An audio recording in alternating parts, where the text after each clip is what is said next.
You are listening to Fantha Tracks. Because of the following special program, Wonder Woman and the Incredible Hulk will not be presented this evening.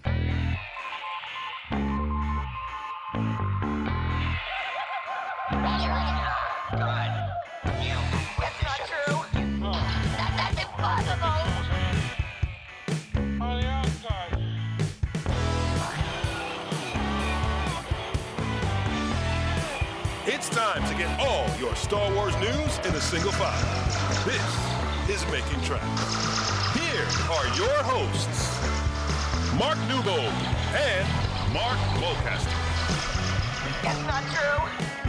That's impossible. Greetings, exalted ones, and welcome back to Obi-Wan Kenobi Reaction Chat, brought to you by both heroes over at fanfortracks.com. Before we go any further, this is a spoiler-filled discussion, so if you haven't seen Part 5 of Obi-Wan Kenobi, then you may want to pause this podcast now and come back later once you have.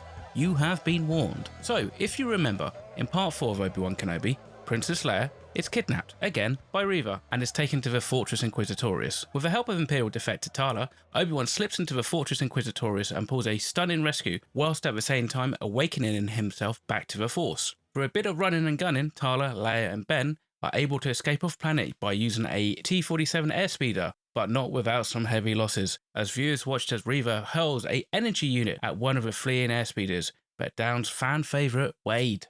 As they make their way back to Jabin, Reva activates a tracker that is cleverly hidden in Lola, meaning she and Darth Vader can track our escaping heroes right back to the Hidden Path Sanctuary base. Part 5 pretty much picks up from where Part 4 ends, and here, with me to give his first reactions to Part 5 of Obi-Wan Kenobi, is Mark Newbold. So Mark, what's your first reactions to this episode?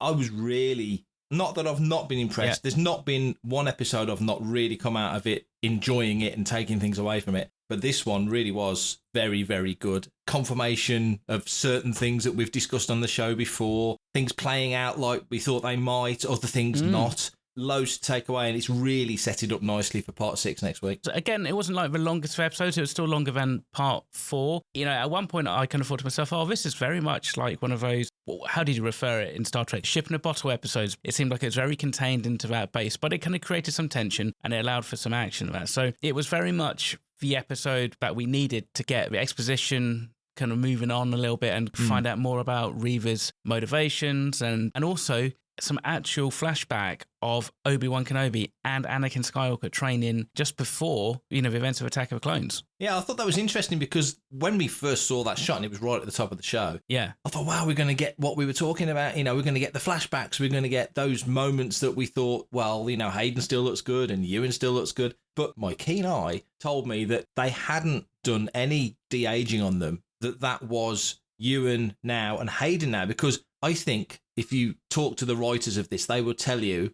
it's not a flashback, it was a dream. That was Anakin or Vader thinking back to that moment in the same way that Ben was thinking back to the very same moment when they're training on Coruscant. But if you look, they hadn't de-aged them at all. No. That was more of a dream than a flashback. Does that make sense? In a dream, there's no requirement for you to look, because that's not how your brain works. If you're dreaming about yourself as a 7-year-old, you don't see yourself as a 7-year-old. It's just you looking out of your eyes. They don't go crazy doing de-aging stuff. That was a clever way of getting around it. Yeah, that's a fair point. It's a recurring motif through this episode. They're using the battle as an analogue to kind of explain how each other thinks they know each other's tactics. And obviously we see Obi-Wan was the only one who really took any lessons away from that lightsaber duel, because he has that nice double cross near the end, which Vader wasn't expecting. And I'm not talking about the Reva double cross. I'm talking about how he used like a decoy ship, which I thought was actually very clever. I was kind of thinking, well, hang on a sec, it's a bit odd because they didn't use any de-aging, and maybe they just felt like they didn't really need to. If you're trying to pull off a Anakin Skywalker who's only 19, 20, and Hayden does look good for his age, that's still 20 years difference. But then, you think maybe if we didn't have de-aging tech, if we would have even thought about it, because they're wearing the clothes, he's still got both his arms, and they're using the lightsabers that they had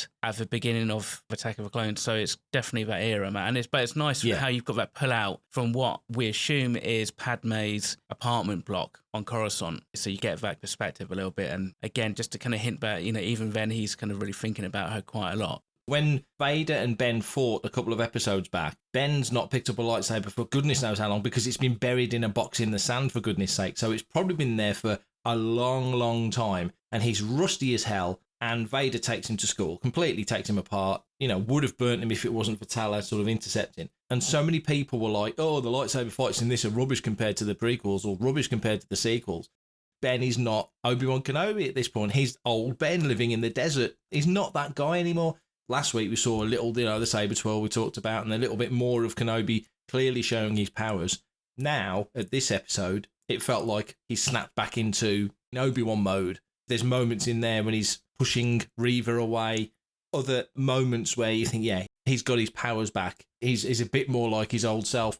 To see the fight, the sparring, if you like, on Coruscant from the Attack of the Clones era stuff, which I didn't expect them to go that far back. I mean, no. Sith I did expect, but Clones I didn't expect. So that was a real treat. And in that room that had that very sort of High Republic feel about it, which again I really liked because that folds in nicely with the look of the temple. That was a treat. And I think that fight, that sparring was probably what Ewan and Hayden were working on. Yeah. Of course, next week might blow that out of the water, but that's how it felt to me. Yeah, I think you're right there. And actually, that sparring room is, I think, the same room that they used in the original flashback at the start of the series when you see, well, we now know is Reva and the other clones escaping. Speaking of Reva, I think good point to discuss her and her revelation and also her journey. I think this episode gives a lot more detail as to what happened in the temple. I'm still not 100% sure why Anakin let her live, but unless, of course, he could sense something in her that she was useful at a later point. We finally get confirmation that she's there to hunt Vader herself. So question I have is,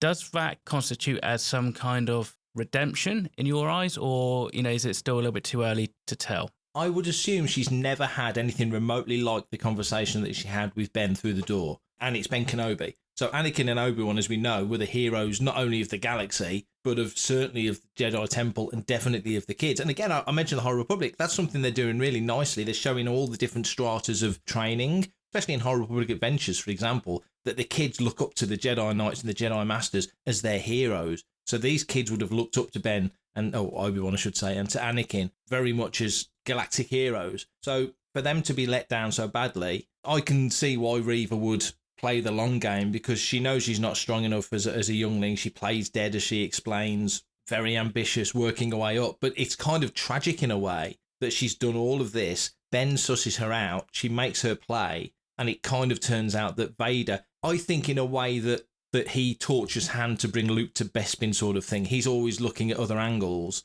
using tricks and to make things come into the open, which is kind of what Ben does. You're not taking me to Vader, I'm bringing him to you, that play. Yeah. That they knew all along. And the Inquisitor, which was no surprise, because people getting run through the stomach with lightsabers these days just doesn't kill him. Poor old Qui-Gon, dead. Poor old Han Solo, dead. Inquisitor, no, he's okay. Like Rupert Friend says, she stabbed me through the other stomach, which I thought was hilarious. But nevertheless, him coming back and sort of saying, your rage, revenge has been useful to us, and we leave you where we found you in the dirt. Of course, we know she survived when Hadja dropped the communicator. That was a straight up moment. So they've left a lot of things nicely queued up for next week's episode.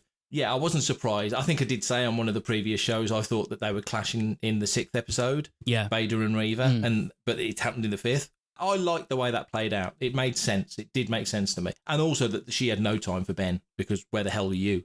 Yeah, precisely. That comment there mirrors, I think, how he now feels a little bit when he sat on that transport, because suddenly he's gone. Somebody knows about Luke. Yeah. Luke's in danger.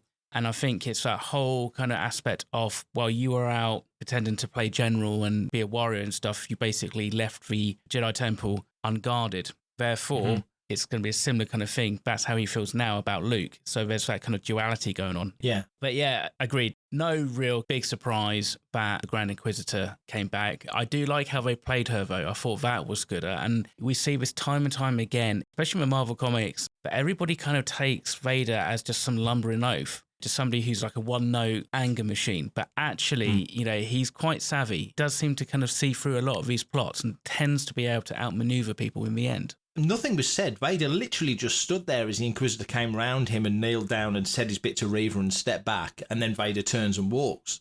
And I thought anybody else would have been bowing and it would have been very subservient, but the Inquisitor almost felt in that moment like maybe not an equal, but certainly not an underling. So there was some power balances there as well, and obviously taking the Inquisitor badge back off. that was neatly done. But you're right, yeah. I mean, Anakin, his anger gets the better of him. Ben knows that. We all know about the high ground moment in Revenge of the Sith and lots of other little elements where his emotions overtake him. And Vader is going to be the same because he's fueled by rage, and that's an emotional turmoil anyway. I'm Brian Herring, BB-8 puppeteer, and you're listening to Fantha Tracks. That'll learn you. I don't suppose the Emperor has anywhere near as many assassination threats on his life as Vader does on his. Because Vader's out there on the front line, he leads from the front. All the other elements that would fold into people wanting to take a shot at Vader, people from the underworld, people with a revenge plan, ambitious Imperials trying to get up the chain, you name it, there must be loads of people trying to get to Vader. But Palpatine is pretty much locked away at this point. I think we're only ever going to see him by hologram. Hope I'm wrong next week. I really do want to see him in this show in some form or fashion. But Vader is underappreciated for his tactical savviness sometimes. It kind of plays into that notion that, like Anakin is very headstrong about, and, we even see that in the Clone Wars with Anakin, really. Time and time again, Obi-Wan and the Jedi Council just assume that he's just going to run off and plunge headlong into droids and stuff like that. But he normally has a plan. I think he's cleverer than a lot of people give him credit for. Also cleverer than people, I think, give her credit for is a little 9-year-old Leia who's able to kind of fix a giant hangar door. It's very similar to the Mandalorian episode where you have Grogu in the Razor Crest playing with wires and stuff, trying to fix stuff. It's a very simple and effective way of basically keeping her out of trouble and keeping her out of danger for the entirety of this episode. Because otherwise, suddenly you've got Leia running around and that causes all sorts of issues with, if she ends up getting shot or something like that. Yeah, it was nicely done. And also that it was her that fixed Lola, that figured it out. And also, even with Lola, the fact that the tracking beacon was basically just a little magnet with a transceiver on it. I kind of like that as well. Simple. How simple it was. That is something you would just... I mean, you put that on the Falcon, you're never going to find it. You put it on a droid, it was just under the hood. She had to kind of look to see where it was and then found it. It gave her a little bit of control over the situation. She was able to actually contribute to help them escape. And that's a very Leia thing. She's not a passive observer. You see that even as a kid. So for her to climb up there, and Ben saying, I trust her, so you trust her, let her go and help. All of that was layering on to why and how we meet the Leia we meet in episode 4. I think so, yeah. It's a nice way of kind of keeping her active and involved in a remote way without her having to dodge blaster bolts and stuff like that. You still kind of need some character development left for her when it comes to the OT. I was pleasantly surprised that when they returned to Jabin, actually how many people were there waiting for them to get rescued. And we kind of start to see there's more graffiti on the walls, there's more Jedi proverbs and ton of probably names and stuff that I've certainly not had time to even kind of start to consider to decipher. The lightsabers, that was quite interesting as well, because I'm sure somebody will be able to identify them. I think maybe one might be Quinlan Voss's, which would make sense, bearing in mind that he has been name-checked in this series already. It was a nice touch, wasn't it? Seeing that wall again, as you'd seen previously on Dayu. Further down the line, this is a next step rebel encampment, if you want to call it that. One thing I have found a little bit disappointing is I'm not invested in a single one of those people on Jabim, apart from Tala, Ben, Leia, and Hajar, who turns up nicely in that moment. Other than that, all the other people didn't matter. And just an observation, we're not seeing very many original trilogy aliens. I know that doesn't matter. It's not like they suddenly just appeared at the time of The Force Awakens or the sequel trilogy, but I did hope for more of a mix of aliens. But other than that, no, the Jabim stuff made sense because, as you say, this pathway sort of being forged and built and kind of hewn out of the rock of different planets was quite enticing thing to see. Exactly. I think it's a nice way of trying to keep everybody contained. And I think, again, it's a very tight episode with that in mind, but it makes perfect sense. I mean, I think if you had maybe 7 or 8 or maybe 9 parts to the series, you could have ramped it up a little bit and maybe had the siege over a couple of episodes. So then you could then start to kind of get into some of the other characters and backstories. They are, for the lack of a better term, collateral damage. We could have stories about every single one of them, how they ended up there, where they go from there, but I suppose whether or not it's really relevant to the Kenobi story at the moment is not that important. But it's also, I think, how they're written as well, because you look back at Rogue One, and we've got Andor coming, so we're probably going to get more of these characters. But General Draven and General Merrick and those characters, that went down. Well, Draven survived, but Merrick went down on Scarif. Characters like that, you saw them fairly briefly. Yeah. And they're there with Mothma, and they're there with Dodonna, and Bail Organa comes out of the shadows and all that stuff. But you cared about those characters. I think they were well drawn enough that they meant something. But with this one, they are, like you say, very much just background characters. They're wallpaper. They might as well be part of the stagecraft wall. But by the same token, every character, certainly every new character, and I'm referring to Tala specifically, who's come into this show and been a real highlight of the show, and a great character that very much sort of embodies the spirit of the rebellion, I think, what she does in that moment when she's shot. And they probably could have got her out, but there was a good little skirmish, and one trooper really pushed Ben back, and it was nicely played in that sense. And then she gets the thermal detonator out and does the sacrifice moment, which again was really well played. You cared about her. I mean, Hadja, I think, is designed just to be a slimy, make what you can when you can and get the hell out of there type of character.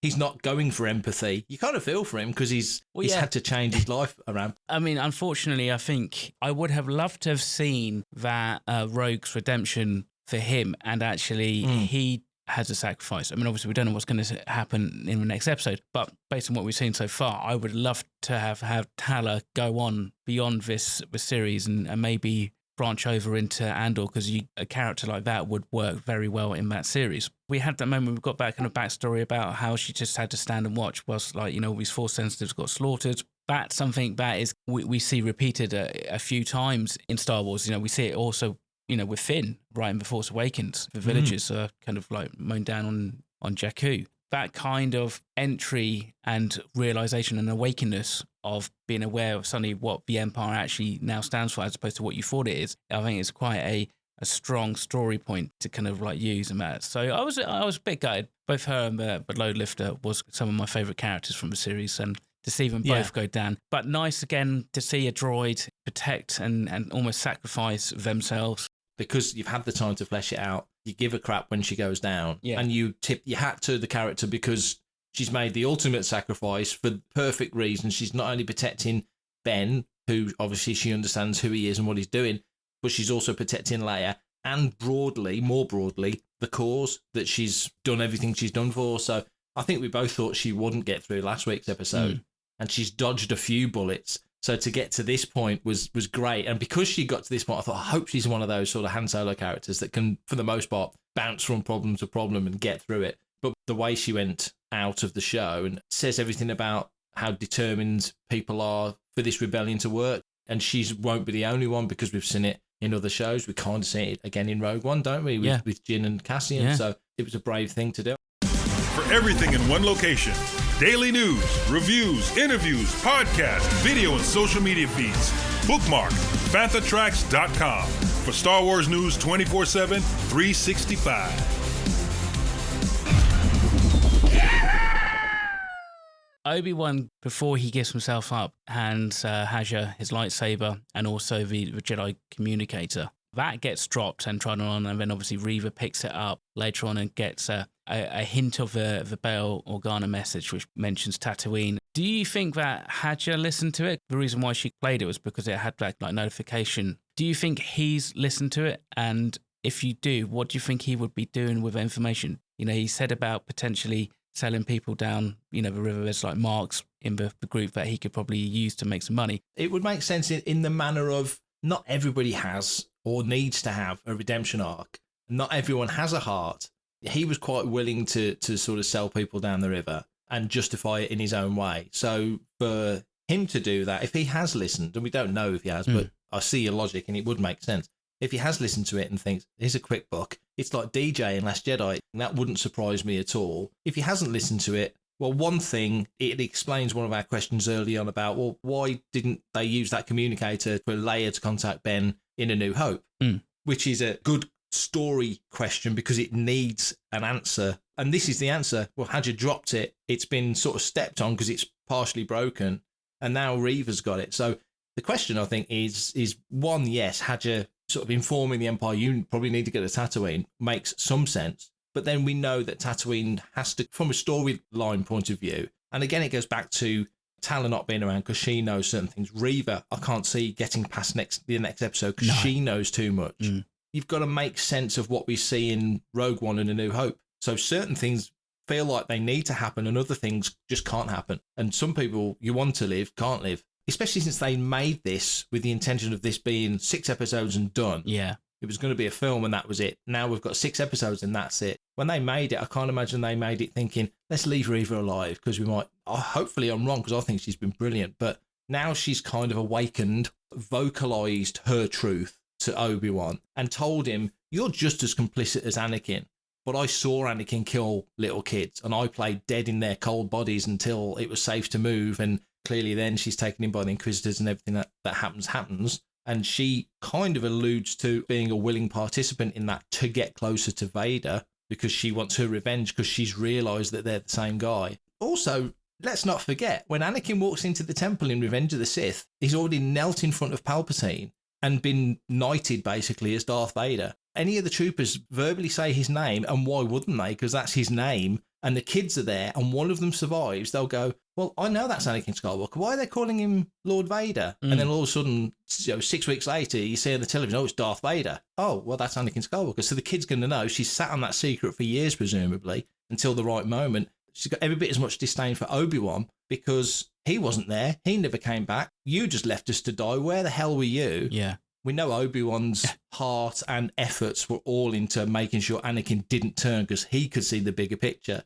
But as a kid, and even as a fairly young woman now, Reva's not ready to hear that. That's just all background noise. You know, she's angry. I don't think that she's ever likely to forgive Obi-Wan. I mean, just partly because of the experience that she went through. She had to play dead with all those corpses and stuff, which actually, to be fair, probably isn't the nicest of experiences, feeling like somebody else next to him was turning cold whilst you're trying to stay alive and that. We don't know how long they took. How long did the 501st spend there? They must have thoroughly gone through that temple top to bottom, so she must have stayed there for a long time to make sure that, she was safe. But I'm sure that would be a fascinating little book. I'd like to see how she does kind of make it out of a Jedi temple and basically into the service of Darth Vader and the Inquisitors. I think that would be an interesting story to be told at some point.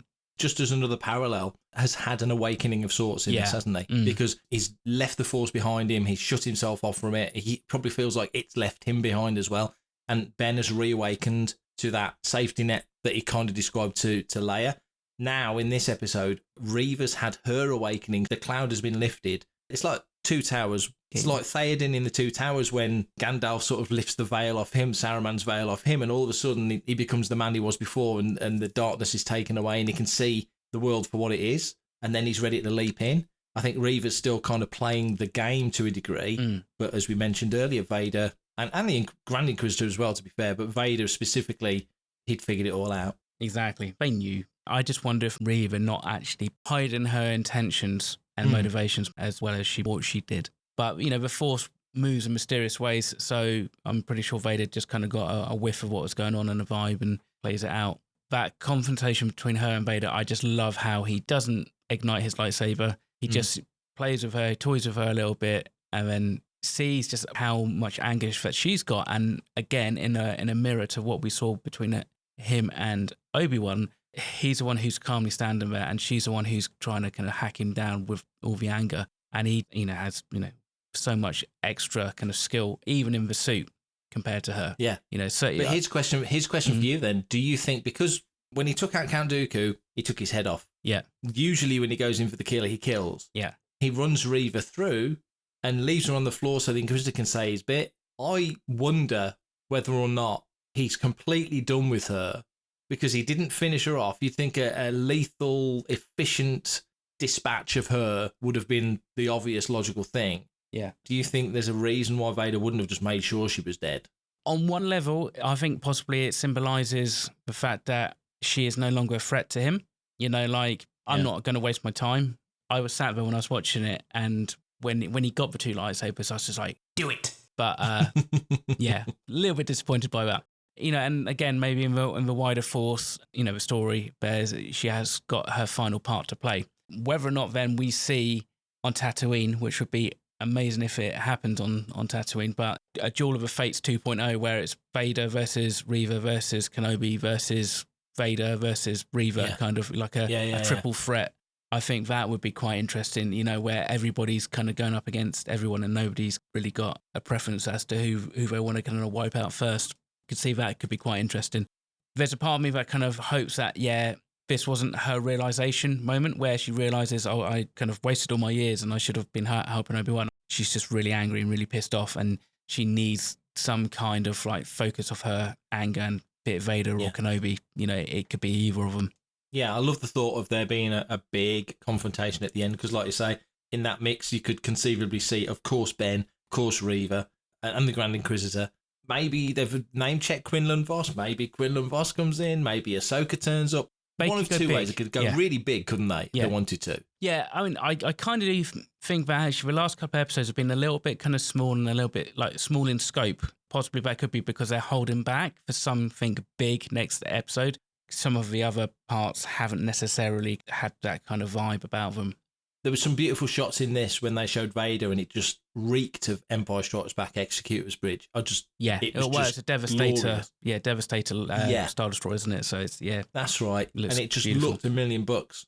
In terms of what you're saying, the last couple have felt a lot smaller. But then again, you've kind of been underground or on the run. You want that sort of bouncy immediacy. But when you're on a Star Destroyer, you want that big sweep of the set and a big widescreen shot. And when they get it right, it looks amazing. It does. Hi, this is Steve Grad from Beckett Authentication, and I will tell you what, I approve and I authenticate Fantha Tracks, and you should too. So, final thoughts and predictions then for next week's episode. Really pleased with this one. I think next week, it's got to be a bit epic. One quick thought for next week's episode. I'm certain we'll see Owen and Beru. Yeah. I don't think, and I could be wrong, but I don't think, and I can't quite see how Ben can go straight back to Tatooine, straight back to the cave or the hut or wherever he goes, because Bail says it here, welcome to Tatooine and look after the boy, because, if you've not made it and Leia's dead, he's our only hope, so we'll come and take the boy, or we'll help Owen and Beru, or however. I don't think Ben's just going to go back to Tatooine. I think there's going to be a period of time where he's away to draw the heat off the planet. Yeah, potentially. Not literally, but you know what I mean? Yeah.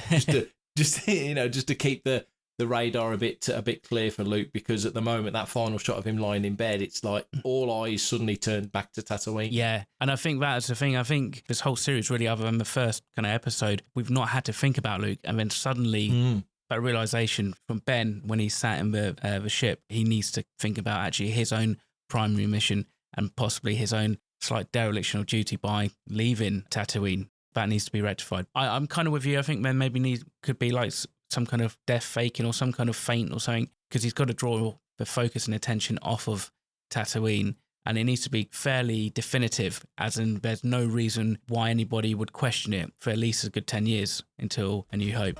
Only 6 days or so to go. Yeah, for now, I think that's pretty much all we do have time for. But get your comments, thoughts and theories as to what you think is going to happen in part 6 over to us. And we can kind of maybe go through some of those on the weekly episode of Making Tracks that will be coming out next Tuesday. To do that, Mark, can you let the good listeners know how they can send all that information in? I certainly can. If you want to be a part of the action and stay updated on all the latest Star Wars news, visit panthertracks.com or check out the free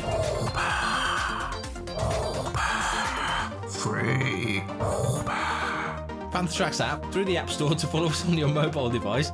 You can reach out to us and send in your listeners' questions by emailing radio@panthertracks.com. Like Mark just said, anything to do with Kenobi, anything to do with Celebration, anything to do with anything Star Wars related, send it in. We'll talk about it. Comment, like and share on any of our social media feeds at Panther Tracks, and be sure to subscribe, leave a review, preferably a 5-star one, on Amazon Music, Audible, Apple Podcasts, Google Podcasts, Spotify, or your podcatcher or smart speaker of choice.